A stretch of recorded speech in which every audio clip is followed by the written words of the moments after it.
Welcome to my channel. दोस्तों उम्मीद है कि आप सब अच्छे होंगे और अपनी पढ़ाई को बहुत अच्छे से कर रहे होंगे। कुछ दिनों से वीडियो जो है वो थोड़े से डिसकंटिन्यू हो गए हैं। वीडियोस जो है वो मैं टाइम से नहीं बना पा रही हूँ कुछ पर्सनल इश्यूज़ की वजह से, लेकिन अब से जो वीडियोस हैं वो सारे एकदम से कंटिन्यू रहेंगे और टाइमली आएंगे। जो भी हमने टॉपिक स्टार्ट किया तो उस टॉपिक को हम बेझिझक कंप्लीट हमें करना ही है और हम कंप्लीट करेंगे ही। तो आई होप आप सब जो मेरे पुराने वीडियोस है उसको देख रहे होंगे, साथ ही साथ मेरे चैनल को लाइक एंड सब्सक्राइब भी करना मत भूलिएगा। चलिए हम आज के टॉपिक पे बात करते हैं। पिछले वाले वीडियो में हमने भाग 1 को ही डिस्कस किया था। भाग 1 में हमने आर्टिकल 1 आर्टिकल 2 देख लिया था। आज का जो वीडियो है उसमें हमको आर्टिकल 3 देखना है, क्योंकि मैं एक एक कंसेप्ट आपका जो है वो क्लियर करते चल रही हूँ। सोच रही हूँ कि कोई भी चीज़ छूटे ना, इसलिए वीडियो जो है वो लंबी हो जा रही है। तो पुराने जो इसका जो रिसेंट वीडियो था उसमें हमने आर्टिकल 2 को समझ लिया था अच्छे तरीके से। आज का हमारा टॉपिक है आर्टिकल 3, यानी कि भाग 1 में आर्टिकल 3। मैंने आपको पिछले वीडियो में बताया था कि हमारा जो संविधान का जो भाग 1 है उसमें 1 से लेकर 4 आर्टिकल जो है वो कवर होते हैं।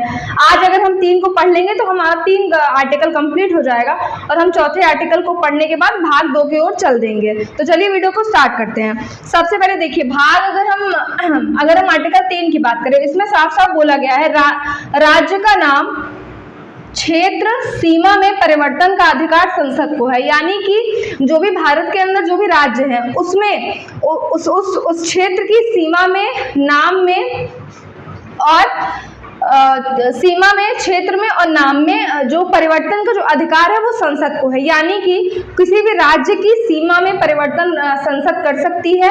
मतलब कि राजस्थान को बढ़ा करके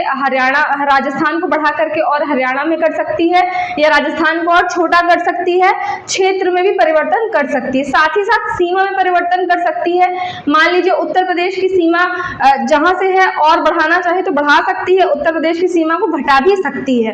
साथ ही साथ नाम में परिवर्तन कर सकती है, जैसे कि उत्तर प्रदेश का नाम अभी उत्तर प्रदेश है, हो सकता है बाद में वो कुछ और कर दे, मध्य प्रदेश का नाम कुछ और कर दे। जैसे कि पुराने टाइम में अगर हम देखते हैं तो उड़ीसा अब ओडिशा हो गया। उत्तर प्रदेश का नाम, पुराना जो नाम है वो यूनाइटेड प्रोविजन था। तो इस तरीके से नाम को क्या कर सकती है, बदल सकती है। सीधा साधा मतलब है, आर्टिकल 3 में कहा गया है, संविधान के भाग 1 के आर्टिकल 3 में कहा गया है, राज्यों के नाम, क्षेत्र और सीमा, 3 चीज पे ध्यान दीजिएगा। नाम, क्षेत्र और सीमा में परिवर्तन का अधिकार किसको है, संसद को है। परंतु संविधान के नियम अनुसार, मतलब संविधान में कुछ नियम वर्णित हैं, उस नियम के अनुसार ही जो संसद है वो परिवर्तन ला सकती है। उसके बाद देखिए 5 क्लॉज है। 5 क्लॉज को हम देखेंगे तो और चीजें क्लियर हो जाएंगी। पहले एक ही हम बात करें, किसी राज्य क्षेत्र में से उसका राज्य क्षेत्र अलग करके, मतलब कोई राज्य है उसका क्षेत्र को अलग करके अथवा 2 या अधिक राज्यों के भाग को मिला के नए राज्यों का, मतलब या ये भी कर सकती है किसी राज्य को, मैंने आपको पहले ही बताया, कोई राज्य को अलग कर सकती है, मतलब छोटा कर सकती है, या 2 राज्यों को मिलाकर के मिलाएगी और एक नए राज्य का गठन कर देगी, ये भी कर सकती है। बी की अगर हम बात करें दूसरे वाले पॉइंट की, किसी राज्य क्षेत्र को बढ़ा सकती है, मतलब क्षेत्र को, एरिया को बढ़ा सकती है। उत्तर प्रदेश को शायद बढ़ा भी सकती है और करे तो छोटा भी कर सकती है। जैसे कि आपने देखा पहले उत्तर प्रदेश और उत्तराखंड साथ में ही था, बाद में अलग अलग हो गया। उस तरीके से बिहार से झारखंड अलग हुआ, मध्य प्रदेश से छत्तीसगढ़ अलग हुआ। ये सारे जो है वो अनुच्छेद 3 के ही तहत हुए हैं। उसके बाद तीसरा, हम सी पॉइंट की बात करें तो किसी राज्य क्षेत्र को घटा सकती है, कम कर सकती है। चौथे पॉइंट की हम बात करें तो सीमा में परिवर्तन कर सकती है। मैंने आपको बताया सीमा में आराम से परिवर्तन कर सकती है। कौन? तो हमारी संसद को अधिकार है। चौथे की हम बात करें तो नाम में परिवर्तन कर सकती है। जैसे मैंने आपको बताया कि उत्तर प्रदेश का नाम पहले क्या था, तो यूनाइटेड प्रोविजन था।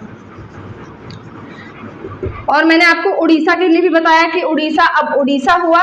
तो इस तरीके से क्या कर सकती है, इस तरीके से परिवर्तन कर सकती है, जो कि हमारे आर्टिकल 3 में साफ तौर पे कहा गया। अब इसमें कुछ महत्वपूर्ण पॉइंट्स हैं जो हमको याद रखें। कुछ पॉइंट्स भी हैं इसमें।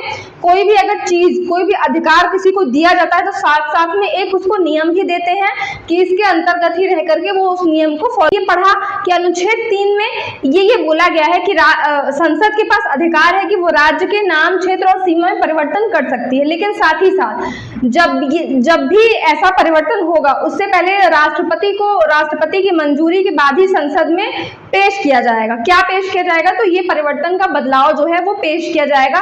इससे पहले राष्ट्रपति की मंजूरी ले ली जाएगी। दूसरा, साथ ही साथ जिस भी राज्य में परिवर्तन करना है, अब वो परिवर्तन चाहे वो नाम को लेके हो, क्षेत्र को लेके हो या सीमा को लेके हो, कोई भी इन तीनों में से किसी भी चीज को लेके परिवर्तन हो तो उस राज्य के विधानमंडल में उसको पेश किया जाएगा और मत जानने के लिए भेजा जाएगा। मतलब कि मत जानने के लिए भेजा जाएगा और कुछ निर्धारित समय दिया जाएगा कि इस समय के अंतर्गत आप क्या करिए, अपना ओपिनियन हमको बताइए। किसको बताइए? तो केंद्र को बताइए। कौन बताइए? तो विधानमंडल।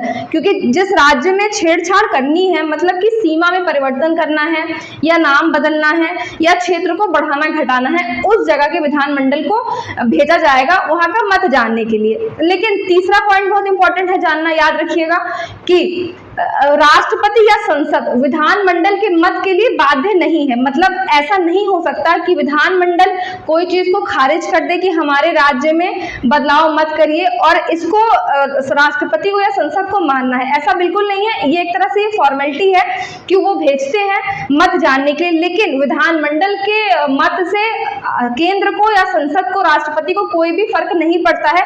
उनको जो डिसीजन देना है वो डिसीजन वो देंगे ही। तो ये फॉर्मेलिटी के अंतर्गत आता है। लेकिन मैंने आपको इसलिए बता दिया क्योंकि एक मिनट,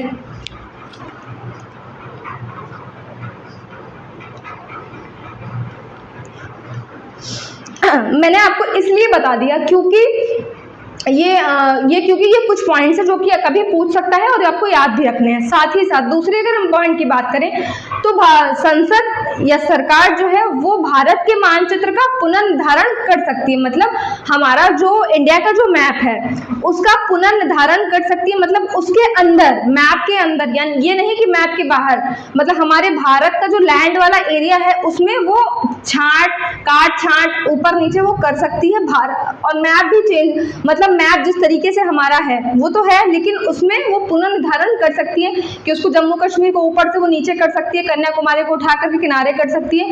इस तरीके से वो कर सकती है। हमारी संसद को पूरा अधिकार संविधान देता है। तो ये चीज आप लोग याद रखिएगा। रही बात कि अब हम अमेरिका से कंपेरेबिलिटी बात करते हैं कि अमेरिका में ऐसा कुछ नहीं है। अमेरिका का जो संविधान है वो राज्य को गारंटी देता है कि उनके राज्य में, मतलब अमेरिका के जो राज्य होंगे वहां पे अगर कुछ परिवर्तन होता है तो वो राज्य की मंजूरी के बिना नहीं हो सकता। मतलब वहां की जो केंद्र है, वहां का जो केंद्र है, सेंट्रल में जो सरकार बैठी है वो काफी कमजोर है। वो बिना राज्य की अनुमति के उनके राज्य में कुछ बदलाव नहीं कर सकती है। तो ये चीज आपको याद रखनी है। हमारे भारत में ऐसा नहीं है। सरकार चाहेगी तो वो कुछ भी कर सकती है। वो सीमा में परिवर्तन, नाम में परिवर्तन, क्षेत्र में परिवर्तन कर सकती है। तो ये चीज आप लोग याद रखिएगा। इसी से रिलेटेड एक केस आया था, बेरूबारी केस 1960 में, जो कि इससे ही रिलेटेड था, एरिया से ही, क्षेत्र से रिलेटेड था, जो कि उसके बाद जो कि सुप्रीम कोर्ट ने फिर बोला था कि ये आप भारत के अंदर में काट छांट ऊपर नीचे कर सकते हैं, लेकिन विदेश में आप ये चीज को नहीं कर सकते हैं। तो फिर इसमें 9वां संशोधन हुआ था। तो ये चीज आप लोग याद रखिएगा और इसके बारे में डिटेल में मैं आपको बाद में बताऊंगी। लेकिन आज का जो हमारा आर्टिकल 3 था वो यहीं तक का था। आपको 5 मेजरली चीजें याद रखिए नाम, क्षेत्र और सीमा में, और ये चीजें मैंने आपको बताई। साथ में मैंने कुछ आपको जो पॉइंट्स बताए हैं वो भी याद रखिएगा। नेक्स्ट क्लास में हम मिलेंगे, हम आर्टिकल 4 को कंप्लीट करके फिर अपने भाग दूसरे पे चलेंगे। जय